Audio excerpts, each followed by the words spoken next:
Ish kreu I Kaçanikut Gjabir Zharku pas 6 vjetësh mund të kthehet lirshëm në Kosovë pa frikën se mund të arrestohet. Kjo sipas organizatës show do të mund të ndodhë për shkak të parashkrimit të madh të lëndëve që po ndodhin në Kosovë, që nga viti 2001 deri më 2012 në gjykatat komunale të Kosovës janë parashkruar 8237 lëndë.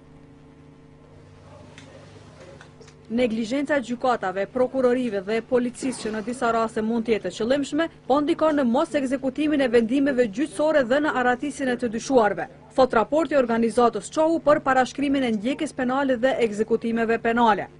Sipas kësaj organizate, ish kreu të Kaçanikut Gjabir Zharkut brenda disa vitesh mund t'i vjetërsohet lënda dhe pas kësaj periudhe Zharku mund të kthehet në Kosovë pa frikën se do të arrestohet. Në 12 vitet e fundit në gjykatat komunale të Kosovës janë parashkruar 8237 lëndë. Raporti nxjerr në pas se në 2 vitet e fundit ka më së shumti lëndë të parashkruara. Për aspektin relativ të parashkrimit të lëndëve penale mund të themi që fajtorë janë gjyqtarë, të cilët nuk kanë ndërmarrë asnjë veprim juridik për ta ndaluar afatin e parashkrimit relativ këtyre lëndëve penale dhe për ta dërguar atë në afatin absolut parashkrimit që është dyfishi I afatit parapon ligjor.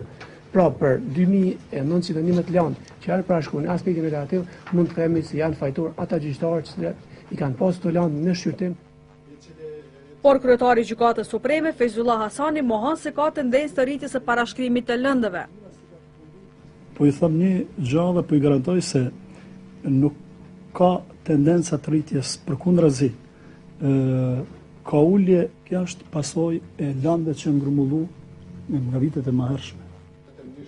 Hasani thot se në rastin e Zharkut, policia nuk ka mundur ta dërgojë atë në vuajtje të dënimit, pasi që nuk ka pasur urdhëresë për ta arrestuar atë. Nga ana tjetër, prokuroria arsyetohet me faktin se ka ngarkesë të madhe të lëndëve dhe në disa raste ka pranuar kallëzime penale ku lënda ka qenë e parashkruar. Ka raste kur policia dorëzon domethënë lëndë, kallëzim penal apo ndonjë raport policisë. Për një rast që ka ndodhur në vitin 99 fund luftës, apo 2000. Qoftë armbajtje, kryesisht armbajtje, edhe në komunikacion, rrezikimi I trafikut. Edhe policia është ankuar me faktin se në shumë raste lëndët për ekzekutim I kanë shkuar pak para vjetërsimit të lëndës. Kolonel Shefqet Beqaj ka thënë se vetëm brenda një dite një stacion policor pranon nga 100 deri në 200 urdhëresa për ekzekutim. Ndërsa Kadri Begolli nga zyra prokurorit disiplinor ka thënë se raporti nuk ka dëshmi se ka pasur raste të qëllimshme mes gjyqtarëve dhe avokatëve për të vjetërsuar disa lëndë. Fillimisht një konstatim gjithashtu shumë I rëndë për njerëz që punojnë në gjyqësi, edhe për avokatit, ku thuhet se në raport thuhet se ka pas qëllim midis gjyqtarit dhe avokatit marrë deri te një vjetërsim.